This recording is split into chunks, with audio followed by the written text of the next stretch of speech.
you found some interesting ideas and thoughts about charities around the country and how it relates to Nevada. Let's hear what you found out.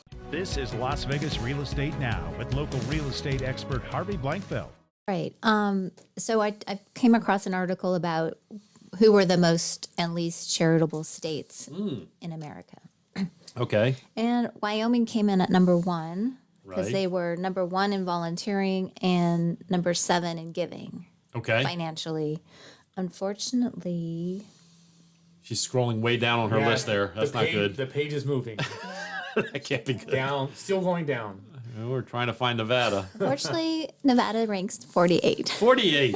Okay. We are 49 in volunteering and 38 in giving financially. So, okay, so look, I'm going to cut us some slack on this one because I think that Nevada is a blue state, a blue collar state. Right. Not a blue state. Oh my God, I was going to say that on this channel. We're a blue collar state. We have a lot of blue collar. We have a lot of service workers. We are now red. Yeah, we are red. It's true. We're a blue collar state. We have a lot of people who work multiple jobs, and so time is not available for Right. volunteering. It's just difficult. We're trying to make ends meet here. Inflation has had an impact on us. So I'm going to cut us some slack on that.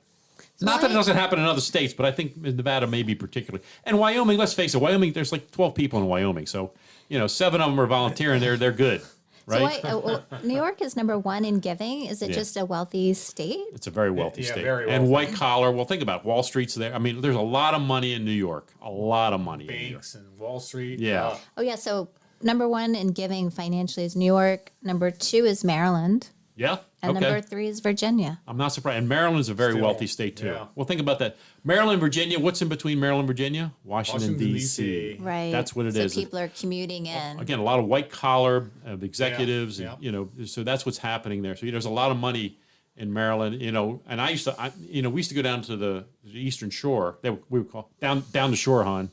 Yeah. You go down to the beach in Ocean City, and you'd see all the huge properties on the Eastern Shore, and it's yeah. gorgeous Oh, around the beautiful, Chesapeake. beautiful. Amazing, gorgeous properties.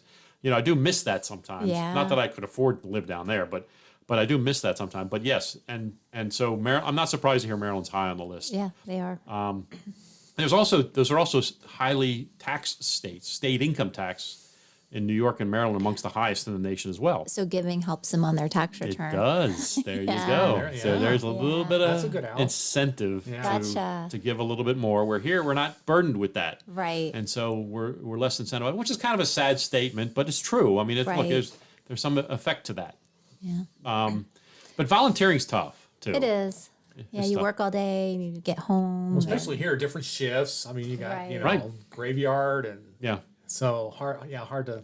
The get some need is time out of here, and I think that it's met for the most part, but not always. I know that they're always Right. looking for more help, and so you have some favorite charities that you're associated with. And who do you work with? Well, I like our 3 Square Food I like Bank Three Square. a lot.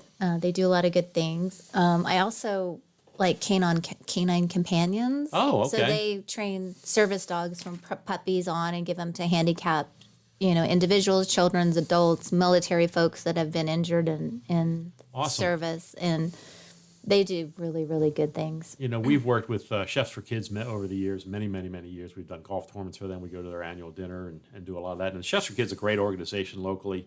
And I love speaking about them because what they do is they go into the at-risk elementary schools and they provide the children a nourishing breakfast or lunch. But more importantly, they teach them about nutrition.